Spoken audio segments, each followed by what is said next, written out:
I describe myself? Crazy. You know, I guess I just, when I realized that I could paint and that I could start this place, I just went off crazy. You know, just painting all the time, anything I could, trying to get as many people involved in it as could. I'm into this, and so now I'm totally absorbed in art all the time, every day. That's all I think about. I started painting as a child because I had polio and I wasn't allowed to run and play outside because they were afraid that I would hurt myself and cause some sort of damage to the surgery that was done. So I started painting as a child, but I painted primarily because I couldn't run and play. Not because at that time I had any real desire to paint. It was just like, what do you do when you can't run and play? I stopped painting because I wanted to be like you. All right, and what I mean by that is you were out there running and playing football and softball and doing all kinds of things. And I'd been the kid in the brace and the one that everybody, hey, who's the kid with the brace? And I wanted to be like you. I didn't want any of that stuff. So the minute I had my last surgery and was able to just go do my own thing, I stopped painting almost immediately. I was at a point in my career where my career wasn't exactly exciting to me anymore, and I was a little bored.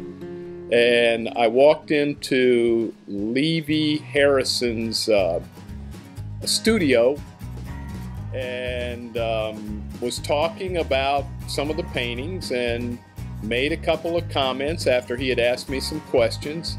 And he said, "So you're an artist?" And I said, "Well, no, not really. I just have been around it all my life." I said, "I own paintings and so forth. One of these days, when I retire, I'm probably going to take up painting again."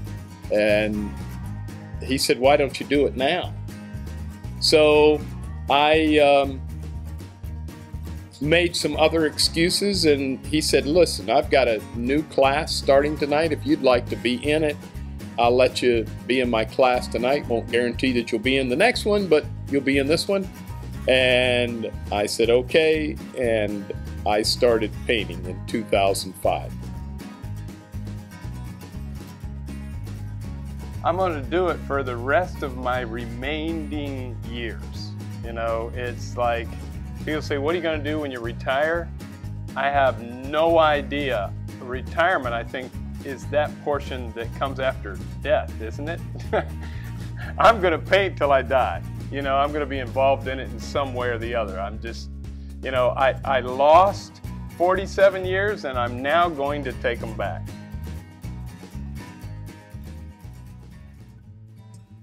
I'm going to start my own studio.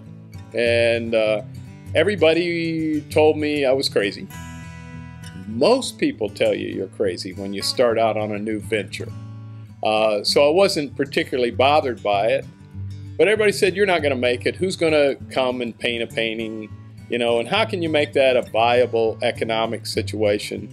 And I didn't really care because it was about me and me learning to paint better and hopefully teaching other people. I just didn't want to lose money.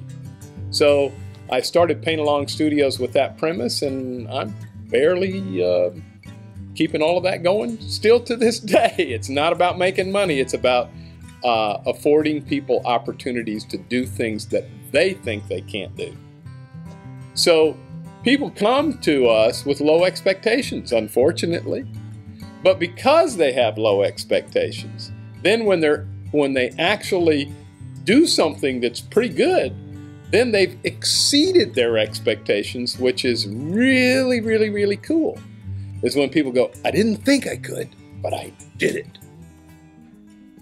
People do not call themselves an artist soon enough. They hold back from making the commitment. I think it's sometimes fear of failure. If I say I'm an artist and I don't become the next Van Gogh, then people will judge me somehow because I compared myself to their idea of what an artist was. And the artists have to say, this is what I do. I'm an artist and I'm proud of it. And I think we don't do it enough. I have a commitment to art in the community in several ways. One, my Artist in Residence programs take young artists like Aaron Corbett, give them the opportunity to earn a living as an artist, because he sells here because he's promoted here and he's visible to community here. They're gonna all continue to grow as artists because they can afford to stay here and work. That's also part of what the Artisans Alley is that we have going the first Saturday of every month in the alley. It's a opportunity for anyone who's willing to say, I'm an artist, to come and show their work. And they don't have to have a tent. They can have one piece. I guess it was a couple years after I started painting in maybe 2007 that I started saying, I'm an artist. I'm not trying to be one. I am one. Now, will I get better? Yeah, but I'm an artist right now. Why? I paint.